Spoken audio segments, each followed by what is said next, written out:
Welcome back, everyone, to the Late Night Review. And tonight I want to talk about a movie that I don't hear about much. To me, it's one of Kurt Russell's best movies ever. I think it's a very gritty, realistic, fascinating movie. And if you haven't seen it and you're a Kurt Russell fan, I highly recommend it. And I'm talking about Dark Blue. Dark Blue is a movie that was directed by Ron Shelton, and a very accomplished director. He directed Bull Durham and many other films that were well known. And Kurt Russell is a cop in here, and he's got a co-star named Scott Speedman, and he plays his partner Bobby Kehoe. And Kurt Russell's trying to teach him the ropes. He's trying to break in the rookie and everything. And it deals with police corruption. This is actually one of my favorite movies, and it's kind of maybe a hidden gem because I don't hear a lot of people talking about Dark Blue whenever they talk about Kurt Russell. I think it's one of his best. It's a very realistic movie, and Vin Rhames is in here, and he does a really, really good job. And the movie deals with a lot of internal investigations, police corruption. Brendan Gleeson is in here. He was in Braveheart with Mel Gibson, played one of his best friends in there, the big guy, kind of the blonde beard and hair. He was kind of one of the enforcers in there. He had that big axe. He's in here, but he doesn't play a good guy. And by the way, all my reviews are spoiler reviews for the most part anyway. Plays a nasty character in here, and someone who's not a good guy at all. Great actor, though. There's a lot of people in here that you've probably seen in other movies who help support this movie. It's a great movie, too. Very well done, well acted, well written. There's a lot of good actors in here. Kurt Russell, I think, is pretty much at his best in here. I love Snake Plissken. I love Escape from New York. But this is really, really a good movie. Totally different type of movie because that was science fiction with action, a little humor, but with action, sci-fi.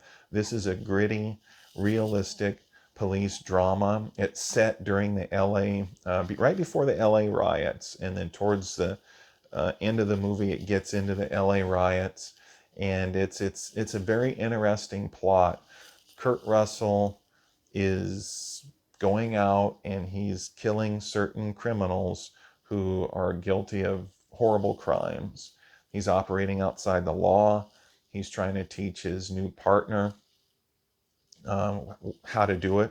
He's trying to break him in, but his new partner is just not that kind of person. He doesn't have that mentality. And so the mistake he makes and the mistake that they make trying to get him to do this is they chose the wrong guy. He's a good kid. He's nice. He's a gentleman. And he's not into that kind of thing at all.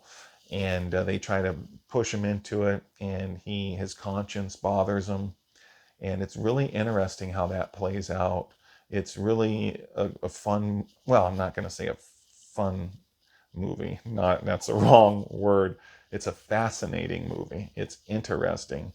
It is kind of fun in a way to see the dynamic and interaction because there's some funny scenes between Kurt Russell and his partner, and there's some fun parts in here, kind of certain parts that are funny.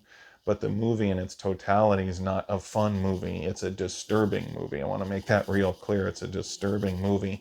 The rewatchability of this movie is kind of moderate for me. There's some murder scenes, some disturbing scenes where innocent people get killed. And then the good part, though, is that Kurt Russell and his partner try to go find them and look for them. And Kurt Russell has a job in here, not just his police job, but he takes out criminals off the books and that kind of thing. A lot of people who deserve it, a lot of people who are scum, who are heartless, very evil, hurt innocent men, women, and children. His partner has an attack of, conscience because he doesn't have that mentality. He's not like Kurt Russell. So it's interesting to see that kind of dynamic. And it's a gritty movie. Certain parts are disturbing, and I think it's definitely one of Kurt Russell's best movies. It's actually one of the best movies I've ever seen. The rewatchability isn't super high, because of the disturbing aspects. And I don't like seeing innocent people get hurt or brutalized. I like when the bad guys get what's coming to them, when they get justice and that kind of thing. So I do like, there's a vigilante aspect to this, there's a police aspect. Vin Rames is investigating corruption. He's investigating Kurt Russell, and he's not supporting the criminals per se. He doesn't like horrible criminals either, but he wants people to follow the law. So you got that dynamic too, where he's investigating internal affairs, what's going on, who's doing what, who's making decisions. Was this shooting justified or was that justified? So this movie kind of gives you a lot of different views from a lot of different people, and it's fascinating. It's an interesting movie. Like I said, I think it's one of Kurt Russell's best. And the director, Ron Shelton, does a really good job. He directed Bull Durham. He directed quite a few movies that Blue Chips, I believe, with Nick Nolte, and there's another one with Gene Hackman that slips my mind. And his resume is quite impressive. It's a good movie. It's a gritty movie, and I never hear it mentioned much at all when people talk about Kurt Russell. Maybe because it is so disturbing and there's some controversy about it. But I recommend the movie. I think it's a very well done movie, well acted. It's on the mean streets of LA. It's set right before the LA riots, and it's during Rodney King's trial. You kind of, they're having lunch, Kurt Russell and his partner, and they're kind of watching TV, and they see the Rodney King trial. They're waiting for the verdict. And Kurt Russell says, if those police are acquitted, if they walk, this city burns. He's talking to the kid. So it's a fascinating movie. I do highly recommend this movie. It's interesting.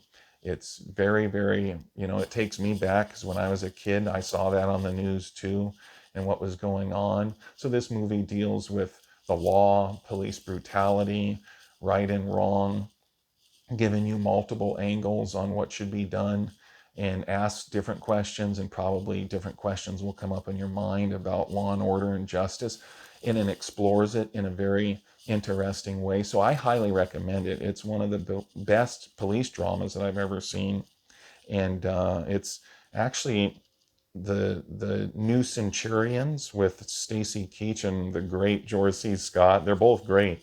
I loved them in the New Centurions. I don't know if you've ever seen that. I saw it when I was a kid, and I saw it again recently.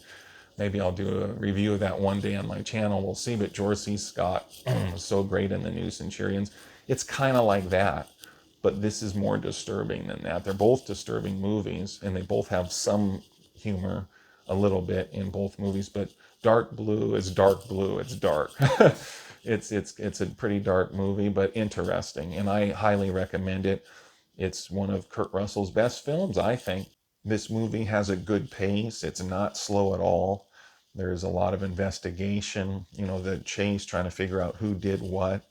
And it is a movie that certain parts are entertaining, but most of it's disturbing, but it keeps you interested. It kept my interest peaked.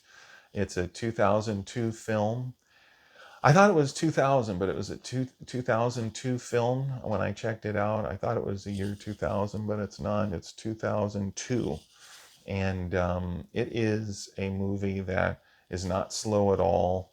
If you like police dramas, I think you'll enjoy it quite a bit. If you like Kurt Russell, I think you'll enjoy it quite a bit. It's one of his most gritty movies and his most gritty performance. It might be his most gritty performance of his whole career. I know that's saying a lot, but it's a pretty gritty movie. It's realistic.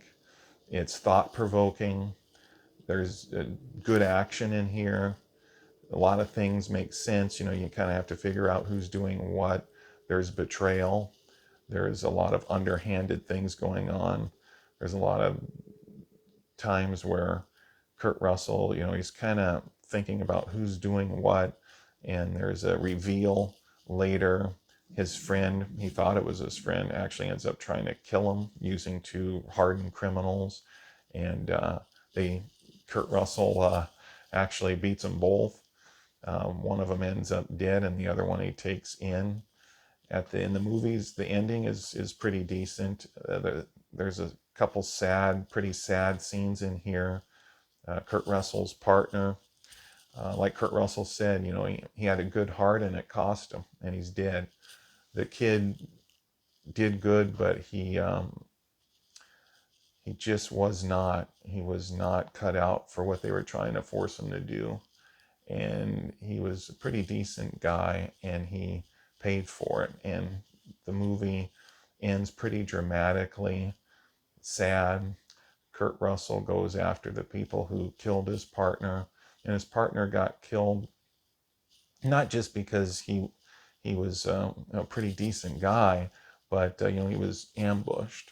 He was it was kind of a setup, and one of their friends, at least they thought they were friends with him, and he was their friend, betrays them and actually tries to get to. It's Brendan Gleeson.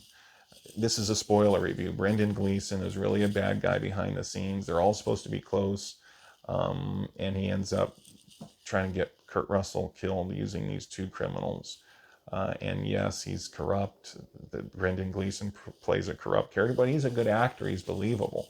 He's been in quite a few movies where he's done a good acting job. First time I ever saw him was in Braveheart. But yeah, this movie is a very good movie. I think it's a movie that is very underrated. It's a very underrated movie, in my opinion. So check it out. This has been a late night review. Please like and subscribe and share this video. Until next time, everybody, have a good night.